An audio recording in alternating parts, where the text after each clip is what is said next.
So this video looks at developments in England, particularly under the rule of Henry II, who, as we talked about before, succeeded Stephen as a result of the Treaty of Winchester. And this genealogy goes from William I to Henry VII.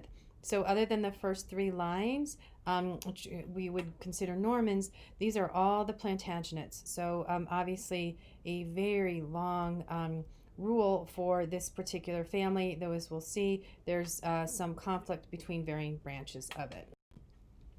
So when Henry II first succeeds, he has already sort of established this sort of vast amount of territory, which scholars sometimes refer to as the Angevin Empire. And you can see all of the yellowish colored things on the map. So he inherits Normandy in 1150 and Anjou in 1151. Those come primarily from his father, Geoffrey. And then in 1154, according to the terms of the Treaty of Winchester, he inherits the Kingdom of England through his mother. In 1156, through a combination of military conquest and diplomacy, he also adds Brittany to the mix. And in 1152, probably the most important acquisition he makes is the Duchy of Aquitaine. So this is about a quarter of southern France, which he acquires through marriage to Eleanor of Aquitaine. Eleanor had originally been married to Louis VII. Her father, William of Aquitaine, did not have any sons, so as the eldest daughter, she inherited. And obviously, a very, very wealthy woman. And so, in part for her protection, her father marries her to Louis, but that relationship did not go well.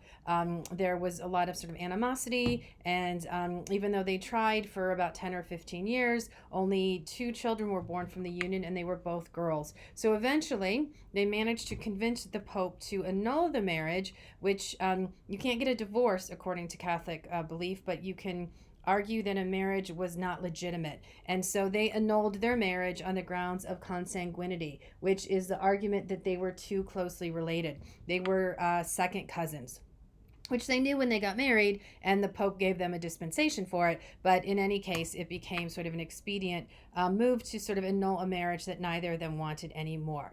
Much to Louis's surprise, however, it seems as if Eleanor had already been in conversation with Henry II, and so although she agreed to not remarry without King Louis's assent, she did exactly that. And so she and Henry got married secretly. And then eventually, as you can see from the bottom illustration here, the top illustration is Eleanor. The bottom illustration, they have quite a few children who we'll be discussing. So with the acquisition of all of this territory in mainland France, Henry becomes very, very powerful, and this really does shift the balance of power in Europe. So on the map, all of the green is territory held directly by the king or held by vassals of the king of French origin. All of the red is territory held by the King of England as a vassal of the King of France. So as you can imagine, this is going to get really messy. So in terms of diplomatic expansion, the other tool at his disposal, in addition to military conquest, was marriage, and primarily the marriage of his 3 daughters, which allowed him to make links to very important families across Western Europe. So Matilda, the eldest, becomes the Duchess of Saxony, which is sort of in modern-day Germany. Leonor becomes Queen of Castile. This is in modern-day Spain, and Castile is a very, very powerful kingdom at this time. Joanna goes down to Sicily, and she marries the King of Sicily at the time. She also has claims to be Countess of Toulouse, and we'll connect with her later. This is a depiction of Richard in the center, her brother, and Joanna, and then Richard's wife, Berengaria, sailing from Sicily to the Holy Land. So one of the first things that Henry is tasked with is sort of stabilizing England after the civil wars between Stephen and Matilda. And key to this is the destruction of a lot of unlicensed castles. So castles, particularly castles built for the purposes of defense, not residence. And the way you can tell that is from crenellation. You can see the top of these towers have that sort of pattern, which allows for easier defense, particularly the use of archers.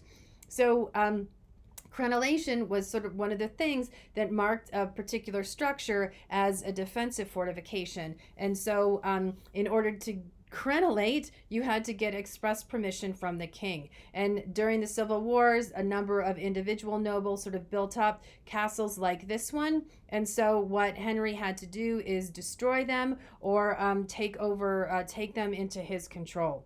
He also punished all the sort of nobles who refused to acknowledge his authority, though there really weren't very many. The vast majority of people in England wanted peace and stability after the Civil War, and at least temporarily, a lot of these nobles were sort of willing to relinquish some authority and autonomy to achieve the kind of stability that they hoped for under a powerful ruler.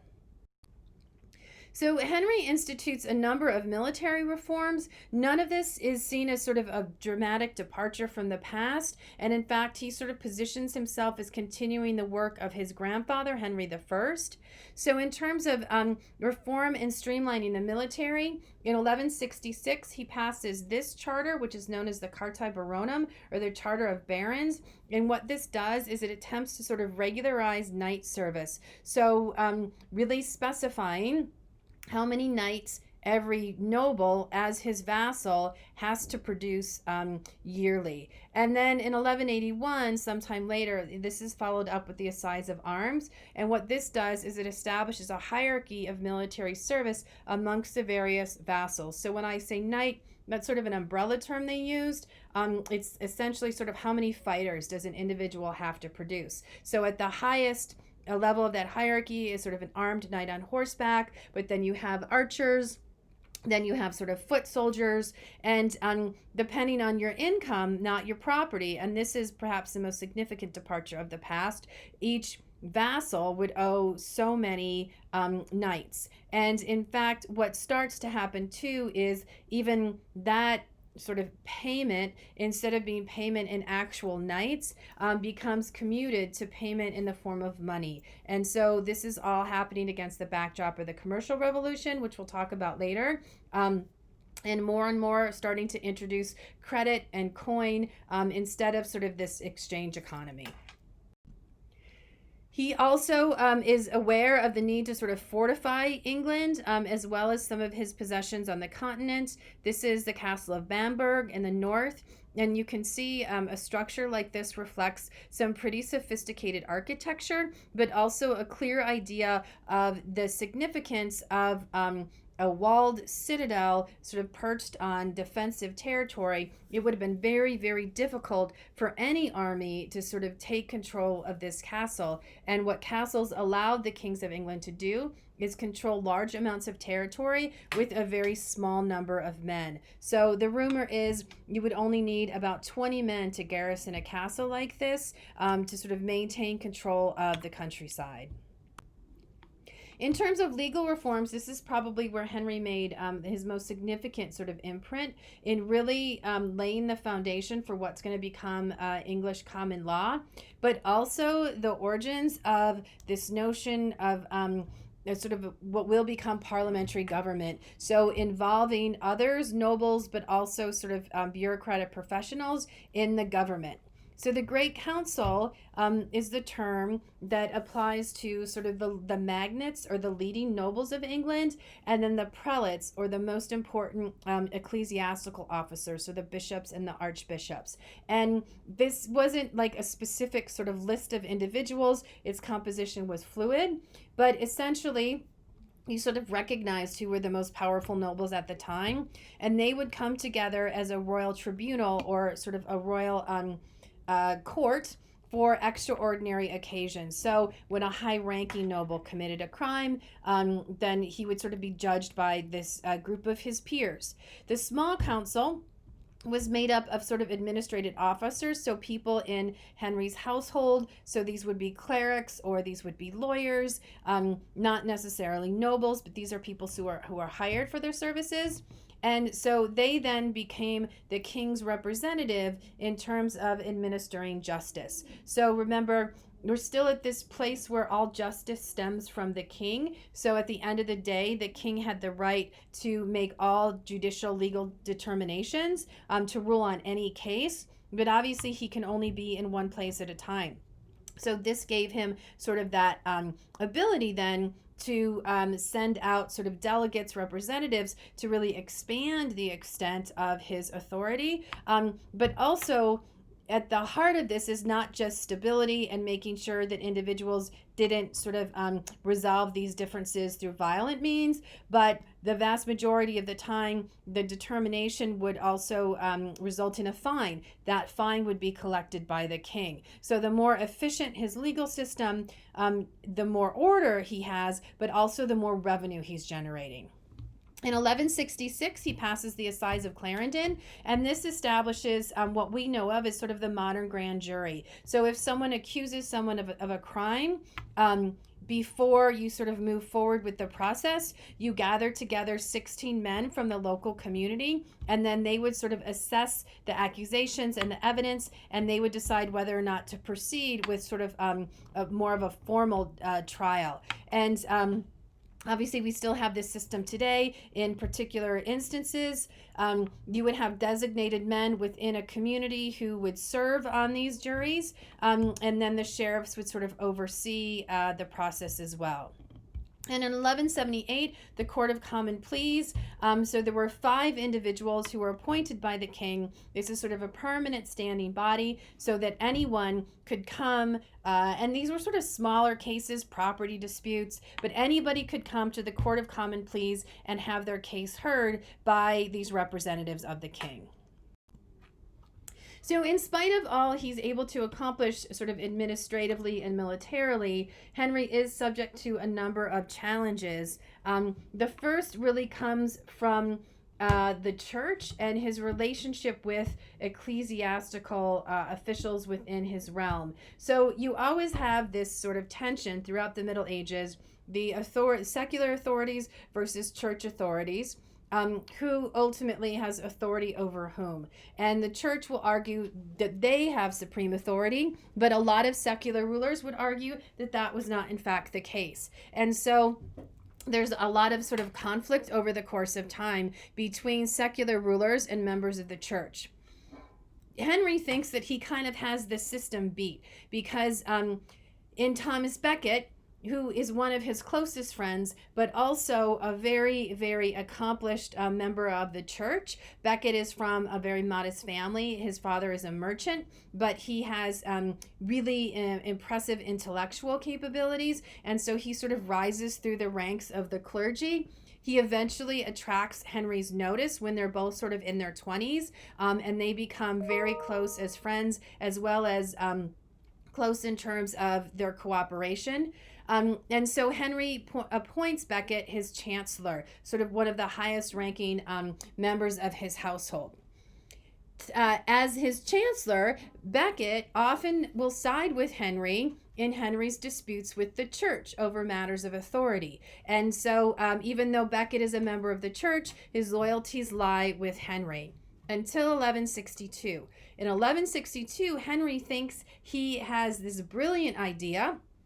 The Archbishop of Canterbury dies. This is the highest ranking member of the church in England. It's the person who's most likely to oppose Henry over these struggles of authority. And so Henry decides he's going to appoint Becket as the Archbishop of Canterbury as well as his chancellor, thereby guaranteeing the support of the church. But kind of shockingly, as soon as Becket is sort of invested with the Archbishop of Canterbury, he resigns this chancellorship and he becomes a very staunch advocate of the church and closely guards its sort of rights and privileges, even when it brings him into opposition with Henry. So one instance of this sort of opposition is 1164. Henry attempts to issue the Constitutions of Clarendon, which state that the crown has authority over all church offices and over all members of the clergy in England. Obviously, this is something that the church is going to resist, and Becket becomes one of the loudest voices of opposition. And so there's sort of open struggle between Becket and Henry. Henry eventually exiles him to France. A little bit later, the Pope intervenes, and so he's forced to bring Becket back, but he's not happy about it. In 1170, Henry wants to make sure there are no questions about succession when he dies. Hereditary rights have been established, but it's not clear the order. He wants his eldest son, young Henry, to succeed him, and so he wants to crown him during his lifetime.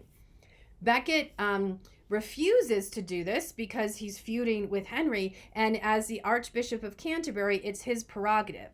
So Henry does a runaround and he gets the Bishop of London to crown young Henry, but then he gets a letter from Becket saying, is not legitimate, this is not precedent, only the Archbishop of Canterbury can crown future leaders of England. Henry, in a rage, says something out loud about how angry he is. He's notorious in terms of his temper generally, but this seems to be a particularly epic sort of tantrum, and he yells, "Will no one rid me of this man?" Some of the knights in his household see this.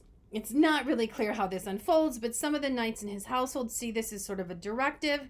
They ride to Canterbury. They find Becket at the altar of the cathedral, and you can see this scene depicted here. They take out their swords and they stab him on the spot. And so December 1170, Becket is assassinated and Henry is blamed for the assassination. Henry attempts to sort of argue that this was never his intention. It was just an uncontrolled outburst. These men were not operating at his own sort of direction. But this becomes in part sort of a symbol for the church of problems with Henry's authority and an opportunity for them to undermine him. Eventually, Henry's position is so weakened that he's forced to make sort of a public concession of penance. He sort of crawls on his knees to the church at Canterbury in a hair shirt with the, sort of the candle of a penitent, and then he's sort of forgiven of his sins, but the damage has really been done. The other challenge to his authority comes in the form of his children, and this is a depiction of Henry and young Henry at young Henry's coronation. And so King Henry is sort of serving young Henry as sort of a sign of deference. However, even though he's crowned, young Henry is not actually given many powers to actually rule. He's only in his late teens, and he doesn't really seem to want to rule. What he wants is he wants money. He seems much more interested in sort of participation in tournaments than in governing. These are not sort of the tournaments you see in Hollywood or Renaissance fairs. These tournaments are more sort of melees. They're sort of, you have 15 men fighting sort of 15 men in sort of these groups. They do blunt their swords, and you're not supposed to inflict bodily harm, but they still are sort of potentially damaging engagements. And so these tournaments are really, really popular during this period, and Henry very often frequents these tournaments. He wants money so that he can hire men to fight with him and so that he can support this lifestyle. So in 1173, he convinces his younger brothers Richard and Geoffrey to rebel against their father. They are not successful, and eventually King Henry gets the upper hand, and the sons are forced to surrender. Incidentally, his wife Eleanor took the side of his sons. Although the early years of their marriage seem to have been very companionable, there actually was quite a bit of affection between the two of them. Things have soured over the years, and Eleanor increasingly sort of aligns her interests with those of her son Richard, who she designates as heir to the Aquitaine. In any case, because of her involvement in these plots to overthrow him, Henry puts her in prison. In 1183, there is still conflict, and in the midst of one of these conflicts, young Henry actually gets dysentery. It's this sort of dehydration resulting from maybe bad food or bad water, and he dies. Geoffrey dies several years later. Geoffrey actually dies, he's trampled in a tournament, and so he dies of those injuries. So this leaves Richard and then their youngest son, John. Richard, particularly after the death of young Henry, demands that King Henry acknowledge him as his heir to England. But Henry and Richard don't get along. Henry especially resents Richard's relationship with Eleanor, and so he is sort of leaning towards the youngest son, John. But in this sort of last rebellion, Richard and John ally with Philip II of France. They actually force King Henry to surrender, to acknowledge defeat, and to designate Richard as his heir for England. And it's shortly after that defeat that Henry II dies.